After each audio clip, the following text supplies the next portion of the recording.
Code word उलगडणार खरातचे कारनामे. 2,500 पेक्षा अधिक नंबर कोडवर्डमध्ये. कुणाकुणाचा बुरखा फाटणार. भोंदू अशोक खरातच्या एका गुन्ह्याचा उलगडा करण्यासाठी आता पोलिसांनी त्याच्या मोबाईल फोनवरती लक्ष केंद्रित केलंय.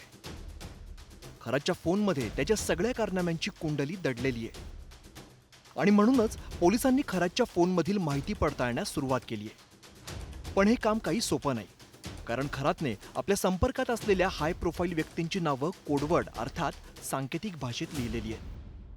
कोडवर नावं दिलेच असणार. कोडमध्ये असलेली नावं कदाचित काळा धन पांढरा करायसाठी असेल, ब्लॅक मनी व्हाईट करायसाठी.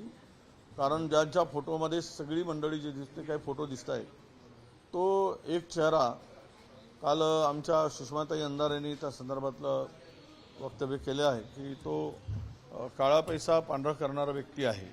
त्यामुळे त्यांच्या नावाने कोडमध्ये नावं कदाचित लिहिली असतील. जे आहे ते आता ट्रू कॉलर आहे किंवा अनेक वेगवेगळे नंबर त्याच्या मोबाईलमध्ये जे काही 4-5 हजारच्या वर नंबर असतील त्याची चौकशी होईल. आणि मला वाटतंय की अनेक म्हणजे 39हून अधिक आमदार, अनेक राजकीय नेते, अनेक राजकीय मंत्री, IPS अधिकारी, IAS अधिकारी जे आहेत यांचे जे नंबर आहेत ते त्याच्याकडे आहेत आणि त्यांचा त्याच्याशी काय संबंध. अनेक बडे राजकारणी आणि प्रशासकीय अधिकारी भोंदू खरातच्या संपर्कात होते. त्यांनी या बड्या लोकांसाठी पूजा अर्चा केल्याचे फोटो सोशल मीडियावरती पाहायला मिळत आहे. या पार्श्वभूमीवर खरातने प्रभावशाली व्यक्तींची नावं कोडवर्डमध्ये लिहिल्याचा पोलिसांना संशय आहे. खरातच्या मोबाईल फोनमध्ये 1-2 नव्हे तर तब्बल 2,500 फोन नंबर हे कोडवर्डमध्ये लिहिले असल्याचं समोर आलं. त्या बड्या लोकांची नावं उघड होऊ नयेत म्हणून खरातने या कोडवर्डचा फंडा वापरला होता. आता SITने या सगळ्या प्रकरणामध्ये भोंदूबाबा अशोक खरात याचा मोबाईल फॉरेन्सिकसाठी पाठवण्याचा निर्णय घेतला.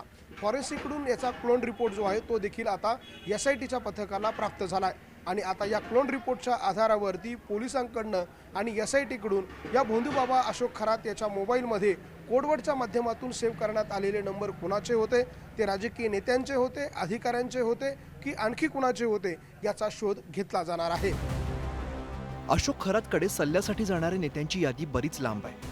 माजी मंत्री दीपक केसरकरांनी खरातच्या राजकीय भक्त मंडळांविषयी केलेलं विधान जरा लक्षपूर्वक आहे का. खरातच्या भक्त मंडळातील सर्वपक्षीय लोकप्रतिनिधींचा समावेश आहे.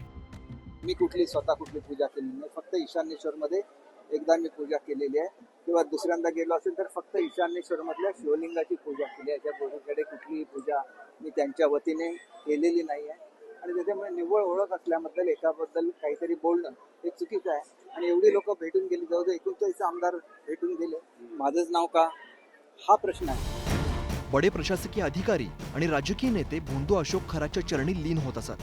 त्यामुळे काही वर्षातच त्याने राजकीय वर्तुळात दबदबा निर्माण केला होता. पण आता खरातचं भिंग फुटल्यानंतर त्याच्या संपर्कात असलेल्या त्या बड्या धेंडांची पाचावर धारण बसली आहे. कारण खरातशी असलेले संबंध ते नेते आणि बड्या अधिकाऱ्यांच्या मुळाशी येणार आहे. अशोक खरातच्या मोबाईलमधील कोडवर्डचं रहस्य उलगडण्याचं मोठं आव्हान तपास यंत्रणांसमोर आहे. Bureau report, news 18 Marathi.